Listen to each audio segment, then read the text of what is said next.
કોંગ્રેસની ઉપર બહાદુરી બતાવે, ખુલ્લેઆમ દારૂના અડ્ડા ચાલે ત્યાં બહાદુરી નહીં બતાવે, ખુલ્લેઆમ ડ્રગ્સ વેચાય ત્યાં બહાદુરી નહીં બતાવે, પણ પોલીસ બહાદુરી કોની પર બતાવે? કોંગ્રેસ પર.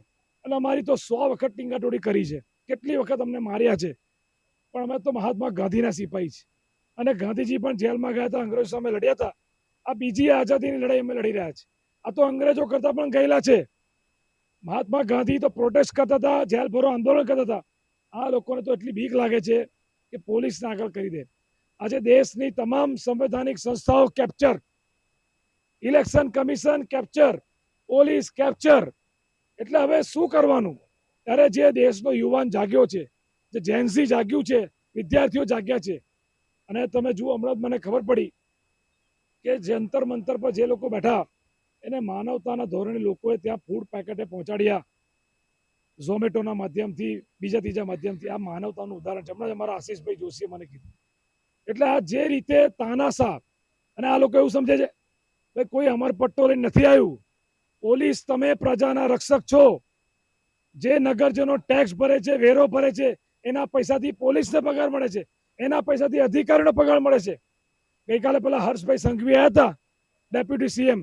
એક પેલા ગણપતિ મંડળની મિટિંગમાં એવું બોલ્યા, તમે લેર કરો પોલીસ કમિશનરને. મેં કીધું છે, એટલે હું વડોદરાના પોલીસ કમિશનરને પૂછવા માંગુ છું, એટલે તમે હર્ષ સંઘવીની કઠપુતળી છો કે હર્ષ સંઘવી કહેશું એવું કરશો? શું તમારી પોલીસ ભાજપની કઠપુતળી છે? એટલે તમારે કોંગ્રેસને આંદોલન નહીં કરવા દેવાનું, કોંગ્રેસના નેતાને બોલવા નહીં દેવાના, અવાજ દબાવવાનો. પણ અમે આ મહાત્મા ગાંધીના વંશજો કહેવાઈએ, એટલે અમે લડવા નથી. અમે હમણાં એના પીઆઈને કીધું કે જેલ ભરો આંદોલન કરવા તૈયાર છે. પણ તમે જે રીતે જંતર મંતર દિલ્હીમાં યુવાનોને, વિદ્યાર્થીઓને જે માર્યા છે, અમાનુષી વર્તન, કેવા માર્યા છે, હદ કરી નાખી, તમામ લિમિટ ક્રોસ કરી નાખી. ચલો, લોકસભા વિરોધ પક્ષના નેતાને તમે તેવી રીતે જે રીતે ઉઠાયા છે. આજે વિરોધ પક્ષના નેતા એટલે પ્રધાનમંત્રીના સમકક્ષ પદ છે. શું લોકશાહી છે? મહિલાઓને, છોકરીઓને મારી છે, વિદ્યાર્થીઓને મારી છે. એટલે પોલીસ હવે આ બાકી રહ્યું છે. એટલે તમે ગુનેગારોને નહીં પકડો, દારૂ જુગારના અડ્ડાવાળાને નહીં પકડો, ડ્રગ્સ ચલાવનારાને નહીં પકડો. તમે જે ભાજપ સામે બોલે કોંગ્રેસ, એના આગેવાનોને, એના નેતાઓને અને નિર્દોષ વિદ્યાર્થીઓને પકડશો. ધર્મેન્દ્ર પ્રધાને રાજીનામું આપવાનું હોય, લાજવાની બદલે ગાજી રહ્યા છે. દેશના પ્રધાનમંત્રીને શરમ આવી જોઈએ, ગૃહમંત્રીને શરમ આવી જોઈએ કે તમે તાનાશાહ અને હિટલર શાહ બધી લિમિટ ક્રોસ કરી નાખી.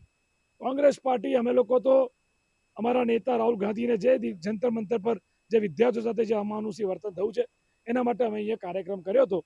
લોકશાહી ઢબે અમારો પ્રોગ્રામ છે. કોઈ દિવસ અમને પરમિશન નથી આપતા. અંદર પોલીસ સ્ટેશનમાં એવું કહે છે કે તમે મંજૂરી માંગી. અરે ભાઈ, તો માંગીએ છે તો આપો છો ક્યારે? ખુલ્લેઆમ રાહુલ ગાંધીના પુતળા બાળે એ ભાજપના નેતા પર કોઈ કેસ નહીં. આ પોલીસ બોડીગાર્ડની જેમ ઊભી હતી. રાહુલ ગાંધીને પુતળું બાળી ગયું, એક બીજેપીના નેતાને હાથ નથી લગાવ્યો, પકડા નથી. એ તો તાકાત નથી. જે યુનિફોર્મ પહેરો છો એ યુનિફોર્મની તો કદર કરો. તમને ભાજપના પગારદાર છો, ખાલી ખેસ પહેરવાનું બાકી રાખ્યું છે ભાજપનું.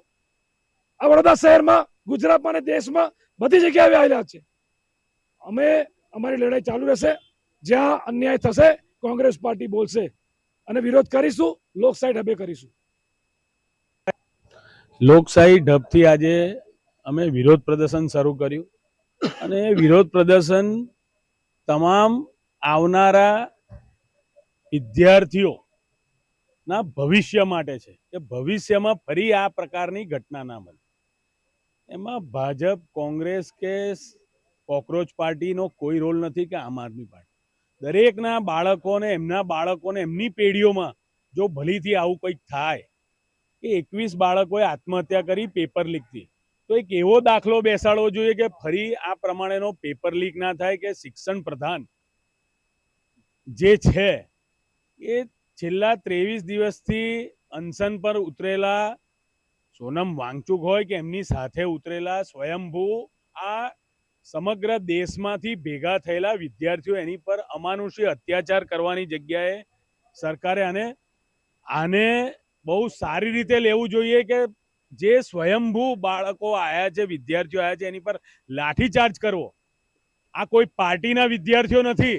એ તો હજુ પોતાના જીવનને આગળ વધારીને પોતાનું ભવિષ્ય ઘડવા માટે એ બાળકો તૈયાર થાય. કોઈ 12મા ધોરણનો છે કે કોઈ કોલેજમાં ભણતો વિદ્યાર્થી છે, તો તો એ વિદ્યાર્થી પોતાના માટે આવ્યો છે, કોઈ પાર્ટી માટે નથી ભેગો થયો. ત્યારે એવા વિદ્યાર્થીઓ પર ને એવા વાલીઓ પર જ્યારે તમે લાઠી ચલાવો ત્યારે એટલું ચોક્કસ કહીશ કે યાદ રાખજો તાનાશાહો, ઉપરવાળાની લાઠીમાં જે છે ને એ નીચેવાળાની લાઠીમાં કશું જ નથી. તમે ગમે તેટલી લાઠી ચલાવો, પણ જ્યારે ઉપરવાળો લાઠી ચલાવશે ને એનો અવાજ તમને ખબર પણ નહીં પડે. અને જે આ વિદ્યાર્થીઓના મા બાપે ભૂલ કરીને તમને સત્તામાં બેસાડ્યા છે ને એ દિવસ હવે ભરાઈ જશે. આ મા બાપોને એવું લાગી રહ્યું છે કે અમે જેને સત્તામાં બેસાડ્યા છે એ જ અમારી પેઢીને અને આવનારી પેઢીની પર લાઠીઓ ચલાવી રહી છે. તો એનો જવાબ આવનાર દિવસમાં તમામ દેશના લોકો આપશે. અને અમે એનો વિરોધ પ્રદર્શન કરવા આજે ભેગા થયા હતા. ત્યારે આ ભાજપની સત્તાધારી ખેસધારી પોલીસે અમારી અને અમારી બહેનોની મહિલા કર્મચારીઓ વિધાઉટ ડ્રેસમાં અમારા મહિલા કોર્પોરેટરને કાર્યકર્તાઓને ઢસડીને લઈ ગઈ છે.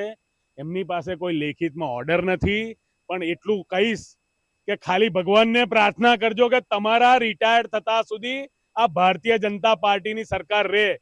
જો સરકાર બદલાઈ તો તમારા કરેલા પાપ પણ સામે આવશે ને એનો પણ હિસાબ આ જનતા લેશે.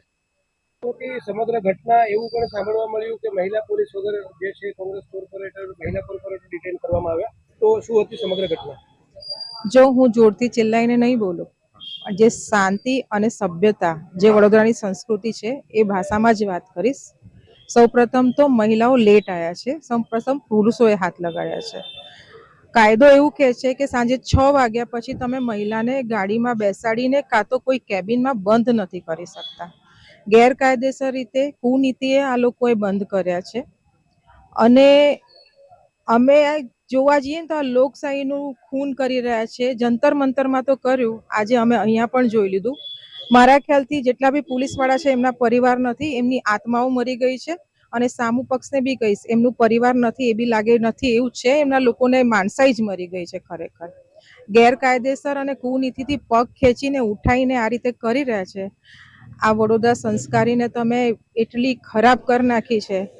તો આ તો હવે પબ્લિક અવેર થઈ રહી છે, હજુ અવેર થશે.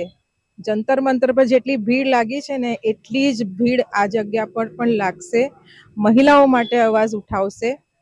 પોલીસને ખરેખર એમને સબક તો શીખવવો પડશે. અને હું કાયદેસર એમના પર કાલ સવારે કેસ કરવાની છું. જે મહિલાઓ યુનિફોર્મ વગર હતા, એમની પાસે એમનો નામનો પ્લેટ નહોતો, તો કાયદેસર આ 2 વસ્તુ માટે હું એમના પર કેસ કરવાની છું.